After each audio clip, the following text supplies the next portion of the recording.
अब मैं एग्जाम्पल्स की बात करना चाहता हूं। हमने रूल्स पढ़ लिए हैं, अब उन्हें हम एग्जाम्पल्स में अप्लाई करते हैं कि क्या हम उन्हें अप्लाई कर पा रहे हैं। फर्स्ट एग्जाम्पल आप देख पा रहे हैं, यहां पर 8 कार्बन की एक स्ट्रेट चेन है। उसमें मैं नंबरिंग करना चाहूं तो नंबरिंग कुछ इस तरह करेंगे, 1 2 3 4 5 6 7 8। 8 कार्बन में आप देख पा रहे हैं कि थर्ड पोजीशन पे OH बाहर निकला हुआ है सब्स्टिट्यूएंट के रूप में, और एक सिक्स्थ पोजीशन पे CH3 बाहर निकला हुआ है। अब सबसे पहले मुझे क्या करना है, इस पूरी रिएक्शन में मुझे सबसे पहले फंक्शनल ग्रुप ढूंढना है। तो फंक्शनल ग्रुप मेरा क्या होगा, यहां पर आप देख पा रहे हैं कि थर्ड पोजीशन पे OH लगा हुआ है, that means alcohol functional group लगा हुआ है। तो अब मैं इसका नाम करने जा रहा हूं, नाम कैसे लिखेंगे हम वो देखना है आपको। 8 कार्बन है तो मैं लूंगा ऑक्ट, इसका वर्ड रूट। और क्या मैं यहां एन लू, इन लू या आइन लू, यहां कहीं आपको मल्टीपल बॉन्ड दिख रहे हैं? नहीं, यहां सभी के सभी सिंगल बॉन्ड है। तो मैं यहां पर इसका प्राइमरी सफिक्स लूंगा एन, तो ऑक्टेन तो हो गया इसका पेरेंट नेम। अब मैं इसमें सब्स्टिट्यूएंट की बात करता हूं। 6th पोजीशन पे हमारा लगा हुआ है मिथाइल ग्रुप, तो मैं क्या बोलूंगा, 6 मिथाइल ऑक्टेन। अभी तक मैंने इसके फंक्शनल ग्रुप का नाम नहीं दिया है। फंक्शनल ग्रुप क्या होगा इसका, थर्ड पोजीशन पे अल्कोहल लगा हुआ है। अब यही मेरा टॉप प्रायोरिटी फंक्शनल ग्रुप है, तो इसको मैं सफिक्स यूज में लूंगा, सेकेंडरी सफिक्स यूज में लूंगा। तो इसको मैं क्या बोलूंगा, ऑल। और कौन सी पोजीशन पे लगा हुआ है, ये थर्ड पोजीशन पे। तो इस कंपाउंड का नाम क्या होगा, 6 मिथाइल ऑक्टेन 3 ऑल। बात समझ में है आपको, मैंने किस तरह इसका नाम दिया। इसी तरह अब मैं सेकंड एग्जांपल की तरफ मूव करता हूं, नेक्स्ट एग्जांपल की तरफ मूव करता हूं। इसमें आप देख पा रहे हैं कि 6 कार्बन की एक स्ट्रेट चेन है। क्या यहां कोई सब्स्टिट्यूएंट दिखाई दे रहे हैं? नहीं, यहां कोई सब्स्टिट्यूएंट नहीं है। क्या दो कीटोनिक ग्रुप दिखाई दे रहे हैं? Yes, C double bond O, C double bond O यहां पर 2 प्रेजेंट है। और C डबल बॉन्ड O को हमने पढ़ा था कि ये एक कीटोन फंक्शनल ग्रुप है। तो इसका नाम कैसे लिखा जाएगा, 6 कार्बन है तो मैं लूंगा हेक्स। क्या कहीं कार्बन कार्बन मल्टीपल बॉन्ड है? नहीं, कार्बन कार्बन मल्टीपल बॉन्ड नहीं है, तो मैं लूंगा एन। अब यहां पर मैं फंक्शनल ग्रुप को सबसे पहले नंबरिंग देना चाहूंगा। एक फंक्शनल ग्रुप मेरा सेकंड पोजीशन पे प्रेजेंट है और एक फंक्शनल ग्रुप मेरा फोर्थ पोजीशन पे प्रेजेंट है। तो इसको मैं कैसे लिखूंगा, तो मैं लिखूंगा 2 4, सेम है तो मैंने लिख दिया डाई, 2 4 डाई ऑन। ऑन क्यों लिखा मैंने, क्योंकि जो फंक्शनल ग्रुप है उसका मुझे सेकेंडरी सफिक्स यूज में लेना है, तो मैंने लिया उसका ऑन। तो इसका नाम हो गया हेक्सेन 2 4 डाई ऑन। अब मैं बात करता हूं थर्ड एग्जांपल की। थर्ड एग्जांपल में आप देख पा रहे हैं कि मेरे पास 6 कार्बन की एक स्ट्रेट चेन है, जिसमें फर्स्ट पोजीशन पे एक फंक्शनल ग्रुप है और फिफ्थ पोजीशन पे भी एक फंक्शनल ग्रुप है। अब उन दोनों में से मुझे सबसे पहले यह डिसाइड करना है कि टॉप प्रायोरिटी में फंक्शनल ग्रुप कौन सा होगा। फर्स्ट पोजीशन पे आप देख पा रहे हैं कि कार्बोक्सिलिक एसिड प्रेजेंट है, और फिफ्थ पोजीशन पे आप देख पा रहे हैं कि एक कीटोनिक फंक्शनल ग्रुप है, कीटोन प्रेजेंट है। तो इन दोनों में से हायर प्रायोरिटी किसकी होगी? जैसा कि आप सभी को पता है, जब हम टेबल में फंक्शनल ग्रुप स्टडी कर रहे थे तो सबसे पहले शुरुआत हमने कार्बोक्सिलिक एसिड से की थी। दैट मींस कार्बोक्सिलिक एसिड को हम सबसे ज्यादा प्रायोरिटी देंगे, तो उसका हम सेकेंडरी सफिक्स यूज में लेंगे, और जो फिफ्थ पोजीशन पे कीटोन प्रेजेंट है उसको हम प्रीफिक्स के तौर पे यूज में लेंगे। तो बात समझ में है आपको यहां तक कि किसका प्रीफिक्स यूज में लिया जाता है और किसका सफिक्स यूज में लिया जाता है? प्रीफिक्स उसका यूज में लेंगे जो लोअर प्रायोरिटी रखता होगा किसी दूसरे फंक्शनल ग्रुप से, और सफिक्स उसका यूज में लेंगे जो टॉप प्रायोरिटी रख रहा है। तो इसका नाम क्या हो जाएगा, इस कंपाउंड का नाम हो जाएगा 5 ऑक्सो, क्योंकि फिफ्थ पोजीशन पे ऑक्सो ग्रुप प्रेजेंट है। 6 कार्बन प्रेजेंट है, इसलिए मैं बोल रहा हूं हेक्स। सारे सिंगल बॉन्ड है, यस सारे सिंगल बॉन्ड है, तो मैं लूंगा एन ऑइक एसिड।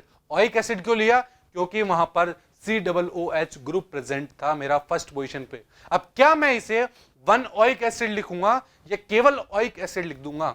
अगर मेरा COOH किसी कार्बन चेन में प्रेजेंट है तो वो हमेशा और हमेशा फर्स्ट पोजीशन पे ही आएगा, तो वहां 1 प्लेस करने की कोई नीड नहीं होती है। अगर आप 1 प्लेस भी करते हैं तो वो भी सही माना जाएगा।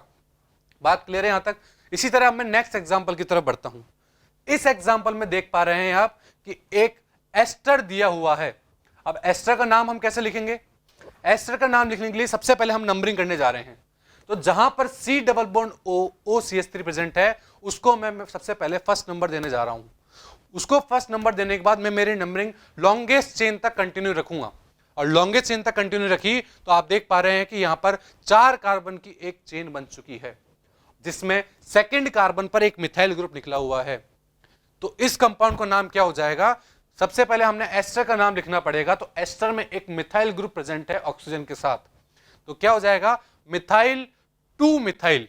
एक मिथाइल लिखा मैंने शुरू का क्योंकि वो मेरा एस्टर के साथ प्रेजेंट था, और 2 मिथाइल लिख रहा हूं क्योंकि वो सब्स्टिट्यूएंट के रूप में लगा हुआ है। तो इस कंपाउंड का नाम क्या हुआ? मिथाइल 2 मिथाइल ब्यूटेन, क्योंकि 4 कार्बन है, और O8 क्योंकि एस्टर फंक्शनल ग्रुप है, तो इसका नाम हो गया मिथाइल 2 मिथाइल ब्यूटेनोएट। बात क्लियर है यहां तक कि इसका नाम मैंने किस तरह लिखा? अब हम मूव करते हैं नेक्स्ट पे। नेक्स्ट क्या है? ये रहा मॉलिक्यूल। इसका नाम किस तरह दिया जाएगा? इसमें आप देख रहे हैं एक COOH प्रेजेंट है, दैट मीन्स एक कार्बोक्सिलिक एसिड प्रेजेंट है। तो ये तो सबसे पहले बात फिक्स हो गई है कि एक नंबर इसे ही देना है। एक नंबर इसे देके मैं मेरी नंबरिंग को कंटिन्यू करता हूं और मैं देख पा रहा हूं कि 4 कार्बन की एक चेन बनती हुई दिखाई दे रही है। क्या वहां पे कहीं मल्टीपल बॉन्ड है? यस, इस मॉलिक्यूल में एक सेकंड पोजीशन पे मल्टीपल बॉन्ड भी प्रेजेंट है।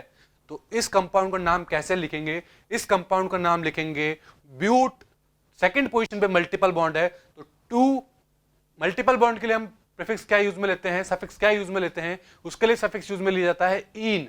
तो ब्यूट 2 इनोइक एसिड, ब्यूट 2 इनोइक एसिड, इस कंपाउंड का नाम हो जाएगा ब्यूट 2 इनोइक एसिड। बात क्लियर है यहां तक? इसी तरह हम नेक्स्ट में मूव करते हैं। नेक्स्ट को हम किस तरह सॉल्व कर सकते हैं? आपको क्या यहां फंक्शनल ग्रुप दिखाई दे रहा है? यस, मुझे यहां पर ईथर फंक्शनल ग्रुप दिखाई दे रहा है। आप देख पा रहे हैं कि जो OR हम बोलते थे वहां पर OCS3 प्रेजेंट है, दैट मीन्स यहां एक ईथर प्रेजेंट है। ईथर का क्या हम सफिक्स यूज में लेते हैं? नहीं, ईथर को हमेशा हम प्रीफिक्स के तौर में यूज में लेते हैं। तो इस कंपाउंड को हम नाम कैसे लिखेंगे? ईथर जहां प्रेजेंट है उसे कम से कम नंबर देना है। तो इस कंपाउंड की मैं नंबरिंग करने जा रहा हूं सबसे पहले। तो 1 2 3 4, 4 कार्बन की एक चेन है जिसमें सेकंड पोजीशन पे एक ईथर फंक्शनल ग्रुप लगा हुआ है और सेकंड पोजीशन पे ही एक डबल बॉन्ड भी प्रेजेंट है।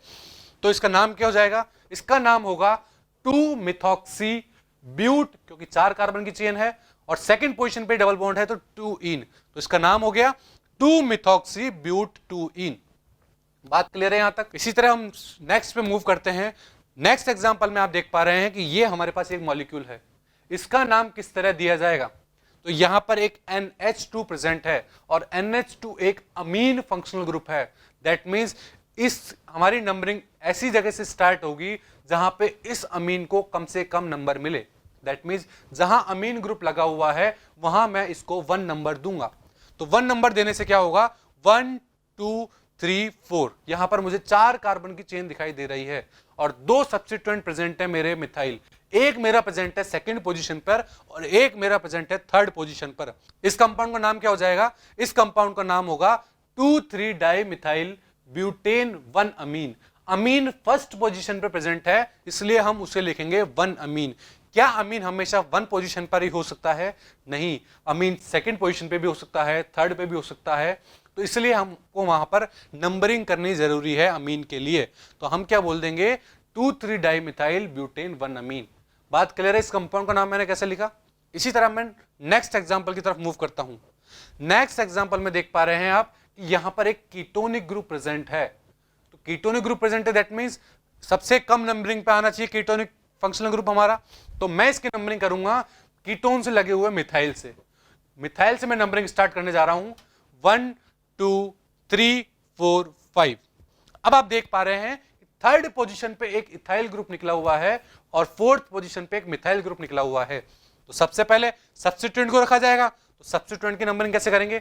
3 इथाइल 4 मिथाइल, 5 कार्बन की स्ट्रेट चेन थी तो मैंने बोला पेंटेन 2 1। बात क्लियर है? इस कंपाउंड का नाम मैंने कैसे लिखा? इसी तरह अब हम नेक्स्ट पे मूव करते हैं कि नेक्स्ट एग्जांपल हम किस तरह सॉल्व करेंगे, किस तरह नोमेनक्लेचर करेंगे। यहां पर आप देख पा रहे हैं कि C डबल बॉन्ड OBr लगा हुआ है, दैट मींस एक एसिड हैलाइड लगा हुआ है। अब इसकी नंबरिंग कैसे करेंगे, इसका नोमेनक्लेचर कैसे करेंगे, अब हम वो करने जा रहे हैं। तो जहां मेरा फंक्शनल ग्रुप प्रेजेंट है उस कार्बन को मैं 1 नंबर दूंगा और उसी नंबरिंग को मैं आगे तक कंटिन्यू रखूंगा। तो आप देख पा रहे हैं कि नंबरिंग कंटिन्यू करने पर मेरे पास 4 कार्बन की एक चेन आ रही है और थर्ड पोजीशन पे एक मिथाइल ग्रुप लगा हुआ है। तो इसका नाम किस तरह लिखेंगे? इसका नाम लिखेंगे हम 3 मिथाइल ब्यूटेनॉइल ब्रोमाइड। ब्यूटेनॉइल क्यों लिया? क्योंकि एसिड हैलाइड था। एसिड हैलाइड का नाम लिखते हैं हम acyl halide, that means butanoyl bromide. बात क्लियर है यहां तक? अब हम मूव करते हैं लास्ट एग्जांपल पे। इस एग्जांपल में हम देख पा रहे हैं कि OH group functional group present है, और जहां OH प्रेजेंट होगा हम उस कार्बन को सबसे कम नंबर देने की कोशिश करेंगे। अब वो हमारा फर्स्ट कार्बन पर ही आ रहा है, तो हम उसे 1 नंबर देंगे और नंबरिंग को कंटिन्यू करेंगे। नंबरिंग कंटिन्यू करने पर मैंने देखा कि वहां पर 3 कार्बन की चेन बनती हुई दिखाई दे रही है, और सेकेंड पोजीशन पे एक फिनाइल ग्रुप लगा हुआ है। तो इस कंपाउंड का नाम देंगे 2 फिनाइल प्रोपेन 1 ऑल। बात क्लियर है यहां तक? तो ये बात हुई हमारे nomenclature of organic compound having functional group. बात क्लियर है यहां तक? Thank you.